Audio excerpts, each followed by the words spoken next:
Like and subscribe in the next 5 seconds, or this will be in your bed tonight. Doctors and nurses of Reddit, what have been your "why didn't you come in sooner" moments? Had a patient brought in by her son who took care of her. When she arrived to our unit, I performed a skin assessment, took off her socks and found a fallen off gangrenous toe. Seems fake and I wish this was, but it was by far the nastiest thing I've witnessed. Son said he had no idea when his mother's foot became that bad. No words. Our x-ray prof told us this happened to her once too when she removed a person's sock to x-ray their foot. Hasn't happened to me yet though. You'll be blessed one day, fear not.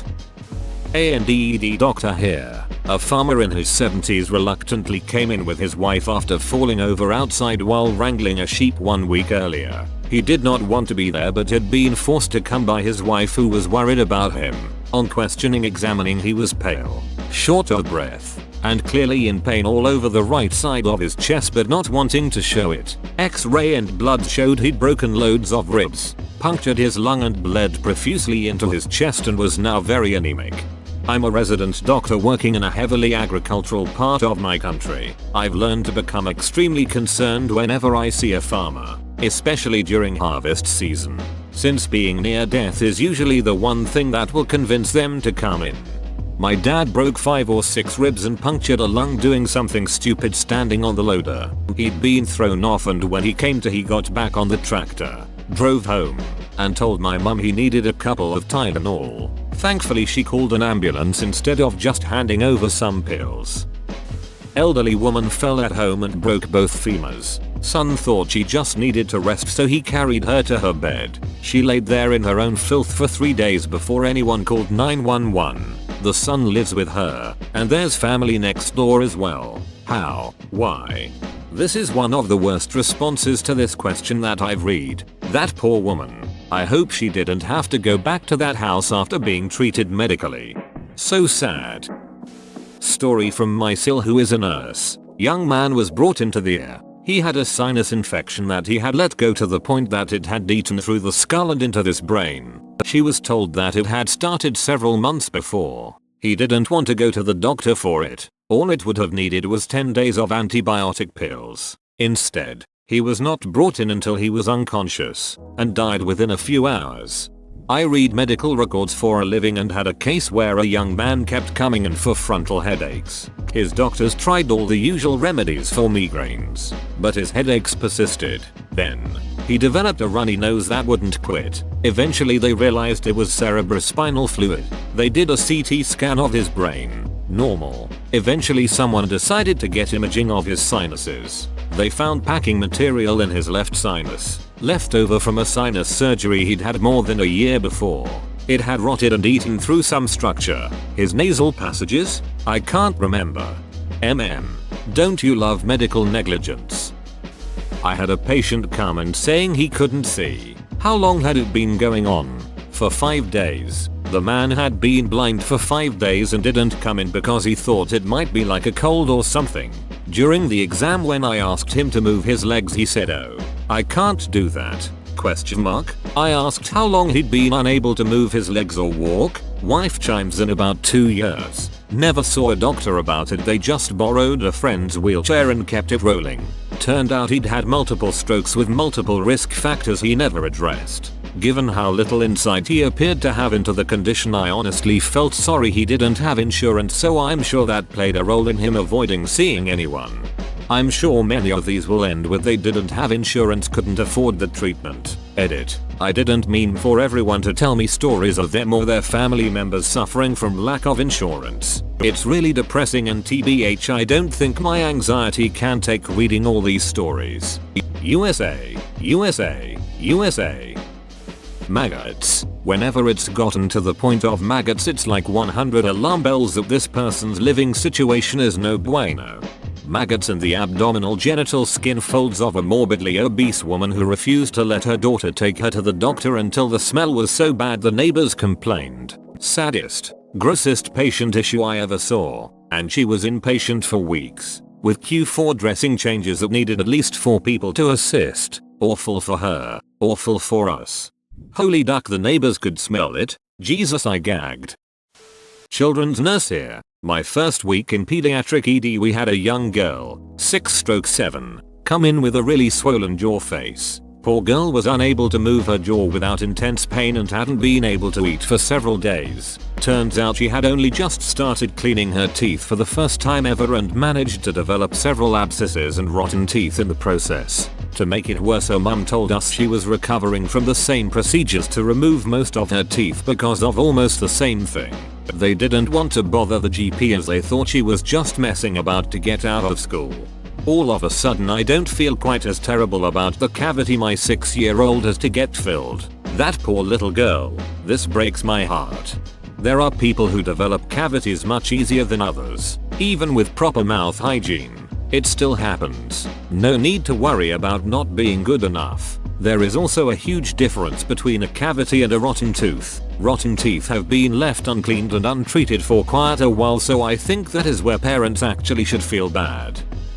Once had an older lady call in wanting a prescription for pain meds because she was sure she had shingles. Said her neighbor had them and she was sure that's what it was. She hadn't been in for an exam in almost 2 years. So the doctor asked that she come in to be evaluated before a prescription could be given.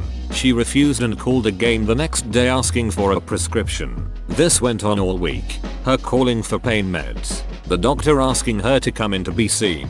She finally agreed to make an appointment. It wasn't shingles. It was a skin ulceration from advanced breast cancer, Why is it that older patients are always so stubborn? Part ignorance and part fear of the unknown. Not even just old people. A lot of people will wait until symptoms are super bad to get diagnosed with anything. My girlfriend is a care worker and she recently told me that she slipped off a patient's slippers and remarked, "I didn't know you had lost your toes," to which the patient responded, "Well, I had until you took the slipper off, dear." Sounds like something from a grim sketch show. God bless anyone who can do jobs like that.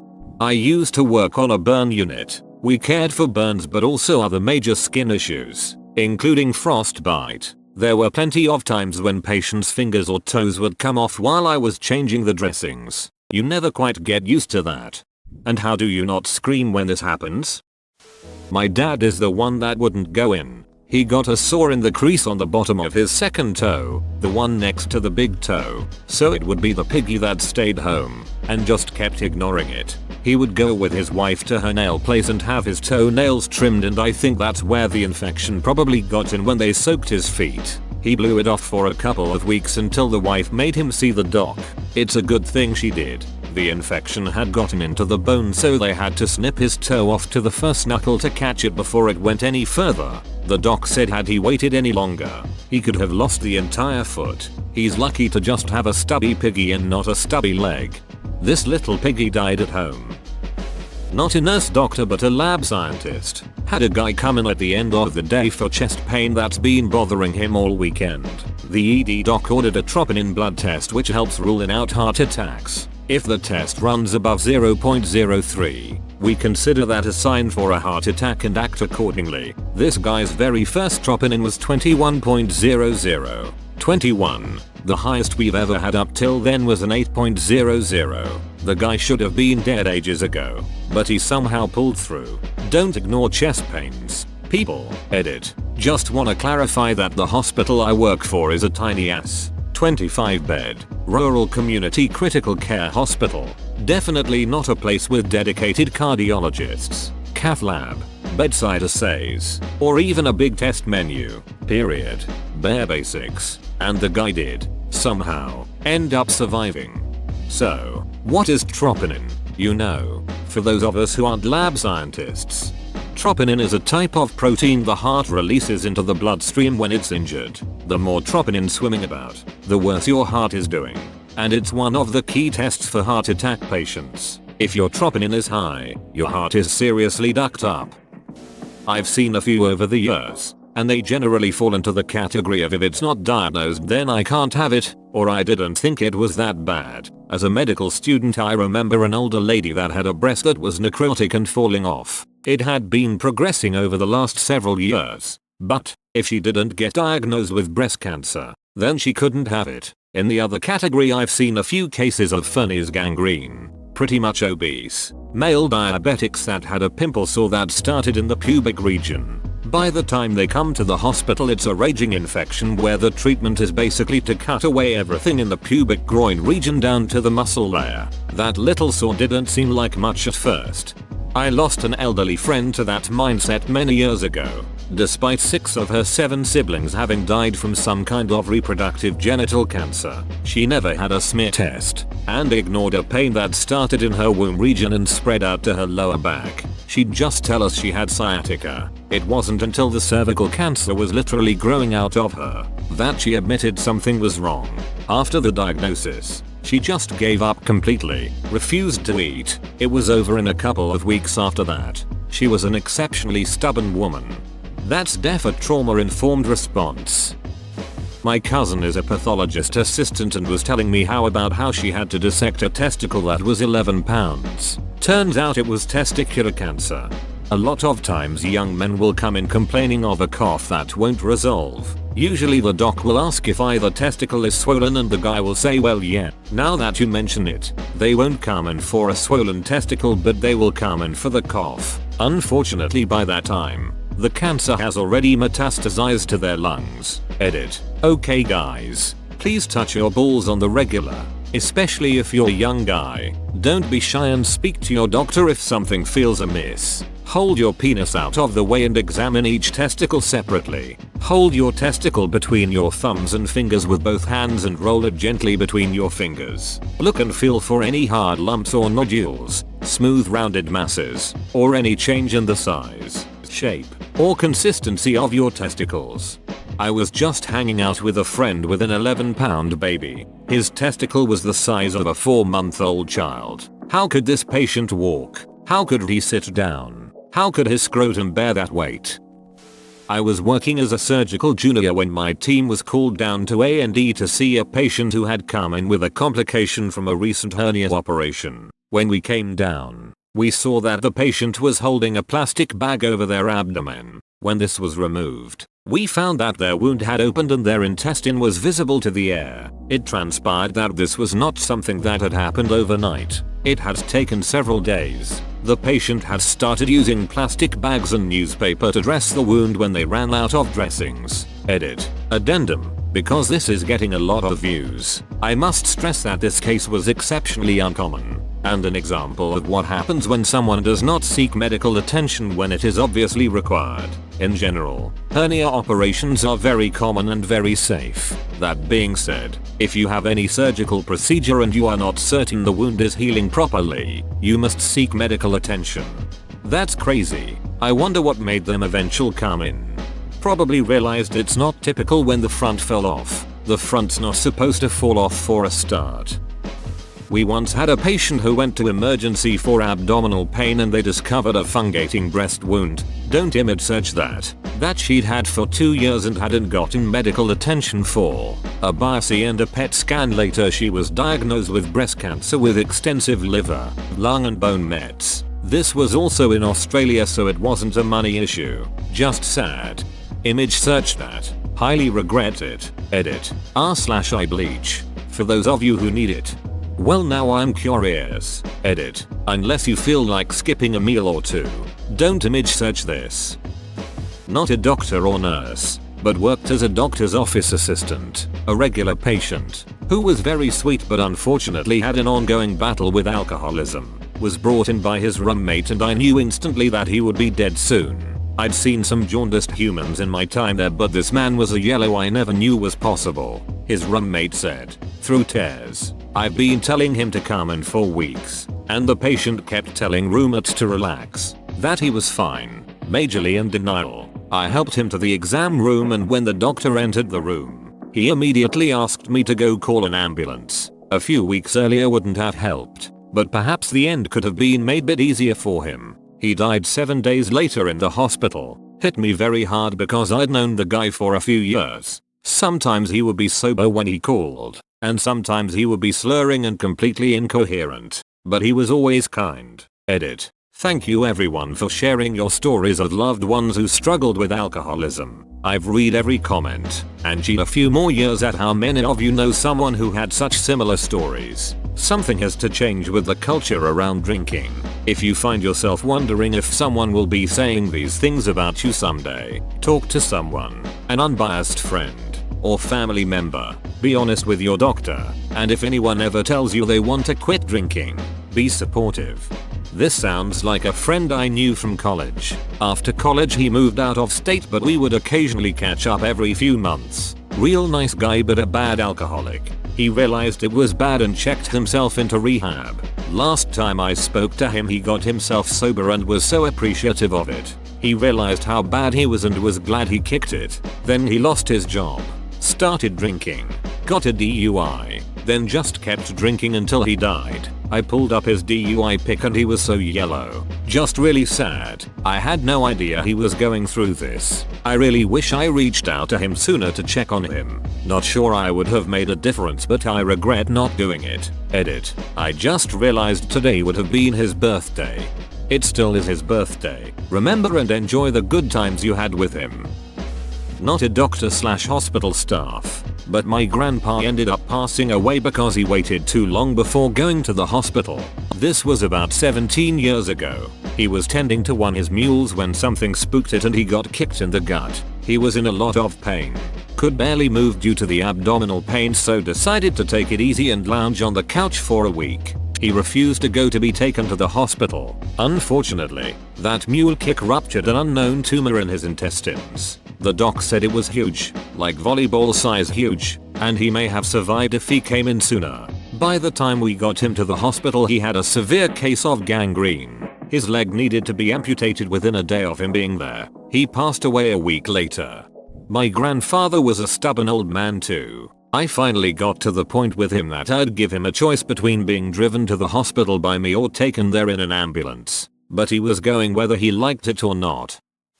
Guy came in with a dead leg, waited until it turned black and then decided to head to the ER. They tried an angiogram to open up blood flow, but it was way late for that. Guy had several clots in his lungs and legs, undiagnosed atrial fibrillation. He couldn't believe we were going to amputate, kept asking me what else I could do. Go back in time a week ago and come in, kinda around when it turned blue. It's amazing a person can have a dying leg, blood clots, which I get he might have never noticed that one, plus a heart condition and still not feel the need to go to an ER at the very least. Not a doctor, just a student shadowing. During the pandemic, a guy with a history of heart issues had a heart attack, with classical chest pain. Then he had symptoms of heart failure, which he recognized, because it had happened to him before. But he still waited a few days because he was worried about coming to the hospital during the pandemic. Finally it got so bad, he couldn't breathe from the fluid backed up into his lungs, that he came to the ER, when he was obviously hospitalized. My professor also said he recently had a patient with an aortic aneurysm who was misdiagnosed because she only had a telehealth visit, no imaging. Due to the pandemic, she ended up with an aortic dissection. Edit. She was first seen at an outside hospital, but went to our institution for a second opinion. She did all the right things. Outside hospital made the error to not do imaging. The COVID-19 pandemic is hurting people who get sick, but also all the people not getting the treatment they need because they are avoiding hospitals. They were running ads here back in April/May alerting people that you still should use emergency services and that staying home with a heart attack to not occupy resources needed for COVID was in fact a really bad idea. Seems to have been a worldwide phenomenon. There are a lot of missing cancers, too. I am a doctor and while working in A&E we had an older chap, possibly in his 70s, who several days prior to presentation had a sudden onset severe chest pain and vomiting while loading the car with shopping. He ignored it and struggled home. The next day he started to lose the use of both legs and by the time he came to hospital had been crawling around his house for several days because he thought it would get better. He had had a major cardiac event, developed a clot which his heart had pumped out. It went down his body, broke in half and blocked off the blood supply to both legs. He literally had dead legs. I don't know what ended up happening to him, but there was no way to save the legs and I reckon the outcome was very poor, if not fatal. Edit because there is a lot of USA assumption going on. This is in the UK where healthcare is free at point of access, so debt is not a contributing concern for our patients. I was with my kid in emergency department, allergic reaction, and in the waiting room there was a family with a 2-year-old. Apparently that kid stopped walking and lost the use of her legs 3 days before. They waited 3 days. My father recently had a heart attack and he said he dealt with the chest pain for 2-3 days before he knew something was very wrong. I work in orthopedics. A very common occurrence is a patient is told to follow up within the week. We like to see fractures between 5-7 days, and the patient will call on the 6th day and say I broke something and need to be seen tomorrow. This is frustrating because we very rarely have the ability to get a patient in next day, and if they had called the day off or the day after then we definitely could have gotten them seen. But my number one why didn't you come in sooner moment was getting a call from a patient who had broken their forearm 2 months ago and never followed up. I got them scheduled. They no-showed their appointment. Rescheduled. They no-showed. Second reschedule. They arrived with a very obvious deformity to their arm due to the fracture healing incorrectly. If they had just come in, it wouldn't have been an issue at all. Blows my mind that they went almost 3 months without care. My dad was a doctor. This is somewhat relevant to the rest of the story. In HS, I played basketball. One day at practice, I was going in for a layup and got knocked by a teammate as I went in and ended up going into the wall under the baseline pretty hard with my hand in a really awkward position as it hit. It hurt. I finished practice barely being able to pressure the ball. I went home, had my dad take a look because I felt like it was more than a typical hand sprain. He ran me through the paces quickly and said that it couldn't be broken because I wouldn't be able to handle the test without screaming if it was. Okay, no problem. Just a nasty sprain. I practiced and played for the next 2 weeks in pain. After one game I told my mom on the way home that my hand hurt really badly and I needed to get to a doctor. Well, one x-ray later and it turns out that I hit at the angle that caused a break in my hand from it. And I played with a broken hand for 2 ducking weeks because of it. So, cost on the hand. Season gone. Because broken hand. All good, right? Nope. Turns out that the result of playing with it broken also pinched and killed a vein in the neighboring finger. So when I complained that my hand was still hurting 6 months later we went to the surgeon and I had an avascular necrosis of the knuckle joint. So I had to have the bone scraped out and new bone grafted in to keep the finger. Also no more football at all. Because the weakened joint could be easily crushed and that would require amputation.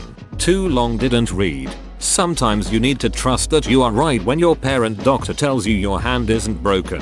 Edit. Since there have been a couple comments confused. I injured it at basketball practice. Post-final surgery, I was told I could no longer play football, which was my main sport and potentially could have been a ticket to college for me. I was a starter on every squad at my school but the hand was too damaged to risk continued play. I was able to keep playing basketball after, but did end up stopping because I could no longer shoot well because of the changes to my hand. Thanks for watching. Be sure to like and subscribe for more interviews.